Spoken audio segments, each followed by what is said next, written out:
이제 여러분들이 의미를 살린 마크업을 시작을 하게 되면 또 한 가지 알고 있어야 될 용어 두 가지가 있습니다. 하나는 블록 레벨 엘리먼트고요. 그리고 또 한 가지는 인라인 레벨 엘리먼트예요. 그래서 이 두 가지를 잘 아셔야 되고요. 또 차이점도 분명히 아셔야 돼요. 왜냐하면 나중에 작업하다 보면 화면이 나는 아래로 내려가길 원하는데 왜 오른쪽으로 자꾸 갈까? 이런 차이점을 여러분들이 이 개념을 이해하지 못하면 나중에 차이점을 모릅니다. 그래서 한번 잘 보도록 합시다. 블록 레벨 엘리먼트는 말 그대로 블록처럼 쌓여서 표시되는 게 블록 레벨 엘리먼트. 되게 개념이 직관적이죠. 그러니까 블록이 하나 있으면 이 옆에 표시가 안 되고 바로 밑에 이어서 이렇게 표시되는 거죠. 그러니까 우리가 엔터키, 워드 창에서 엔터키를 딱 쳤을 때 그런 느낌이죠. 그래서 이게 브라우저 크기면 브라우저 넓이에 맞춰서 표시가 돼요. 그래서 여기 표시가 되고 그 다음 줄에 이어서 이렇게 표시가 되는 거죠.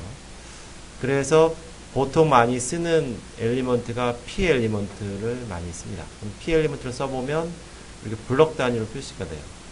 반면에 인라인 레벨 엘리먼트는 옆으로 가지런하게 표시되는 겁니다. 이렇게 글자가 하나 표시가 됐으면 그 오른쪽에 이렇게 또 표시가 돼요.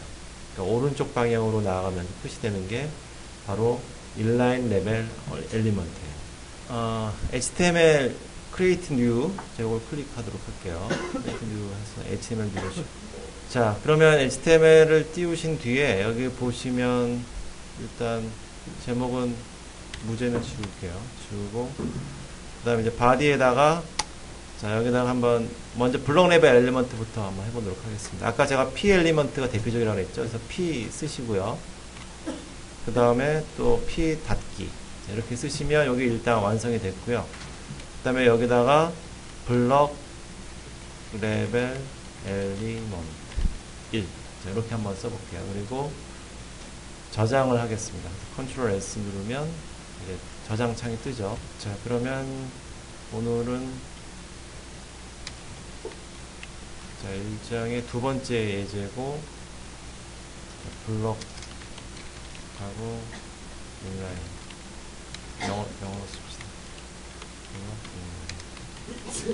자 이런 식으로 이름을 좀 주도록 할게요. 나중에 구분하기 편하게. 자 이렇게 하시고 저장 누르시면 이제 예제가 만들어졌죠. 자 그러면 보시면 지금 그 제가 P를 클릭해 보면 여기 글자가 표시가 됐죠. 블록 레벨 엘리먼트라고. 자 그리고 이어서 하나 더 P를 써볼게요. 자 그다가 이어서 다시 P를 하나 이렇게 더 쓰시고 또 이번에는 블록 레벨 엘리먼트 이렇게 하셔도 되고 그냥 복사하는 게 낫겠네요. 어찌됐든 저장을 또 하시면 자 어디 표시됐는지 한번 확인해 보세요. 자 이게 여기 표시됐으면 우리가 상식적으로 봤을 때 두 번째 거는 여기 옆에 표시될 것 같지만 그렇지 않고 여기 하다 안에 표시가 됐죠. 그러니까 이처럼 블록 쌓듯이 이렇게 표시되는 거 하나 더 해볼까요? 3 네. 자 이렇게 하시면 블록 레벨 엘리먼트가 어떻게 표시되는지 아실 수 있을 겁니다. 이번에는 인라인 레벨 엘리먼트 한번 해보겠습니다. 자 여기다가 일단 먼저 P를 한번 이렇게 쓰시고요. P가 방금 배운 것처럼 블록 레벨 엘리먼트라고 했어요. 그 다음에 여기다가 이제 아까 EM이 이제 엠퍼스라고 해서 강조라고 했죠. 자 그러면 인라인 레벨 엘리먼트에서 여기 인라인 자만 제가 한번 강조를 해보겠습니다. 그래서 여기다가 EM이라고 쓰시고 닫고 그 다음에 여기도 괄호 열고 닫고 이렇게 하시면은 그다음에 저장하시면 어떻게 바뀌냐면 자 보세요. 여기 보시면 인라인 자가 일단 조금 다르게 보여야 되니까 이탈릭으로 바뀌었죠. 긁고 스타일이 그렇다고 할지라도 여러분들이 이탈릭을 위해서 EM을 쓰시는 건 아니고요. 스타일을 위해서 의미적으로 봤을 때 이게 강조되는 의미가 있을 때, 즉 키워드일 때 여러분들 EM을 쓰시면 돼요. 자 레벨에도 마찬가지로 여기다가 또 EM을 한번 써보겠습니다. 이렇게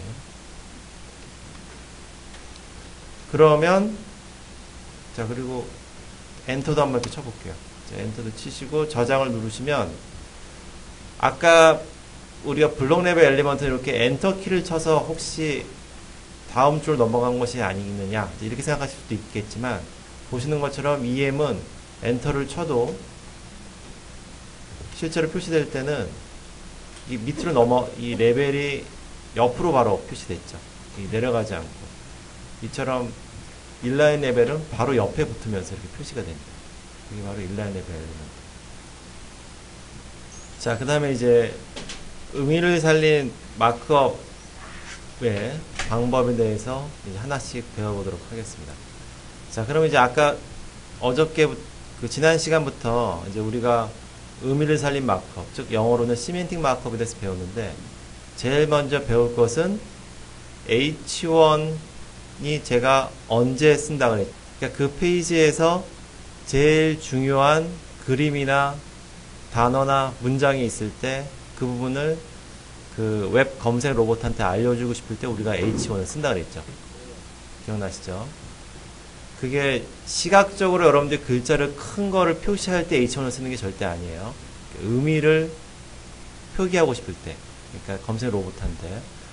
그러면 순서가 있겠죠. 우선순위가 얘가 1등이면 2등한테 누구한테 주고 싶다. 그러면 H2를 쓰시면 돼요. 두 번째로 중요한 건. 그 다음 세 번째로 중요한 건 H3. 그 다음 나머지는 H4 해서 어디까지 넘어가냐면 H6까지 넘어가시면 됩니다. 근데 유의할 점 뭐냐면 H1에서 H2로는 이렇게 순서대로 가는 건 괜찮아요. 근데 순서대로 가는 건, 근데 갑자기 H1에서 H3로 건너뛰시면 안 돼요. 그러면 만약에 이렇게 여기 적어놨지만, 만약에 건너뛰게 되면, 그러니까 H2 엘리먼트 없이 H3나 H4를 건너뛰게 되면 검색 엔진이 여러분들 페이지에 딱 들어왔을 때 더 이상 중요한 내용이 없다고 생각을 해요. 그러니까 H2 이후에는 중요한 게 없다고 생각을 해서 H3를 썼다 할지라도 H3를 무시합니다. H4도 무시하고 그 이후의 거는 H2가 없기 때문에. 그러니까 반드시 여러분들이 순서를 지켜주셔야 돼요. 그래서 하시면 되고요. 인라인 레벨 엘리먼트 는 제가 이제 아까 얘기했듯이 블록 레벨 엘리먼트에 작성된다. 여기 지금 표기해놨죠.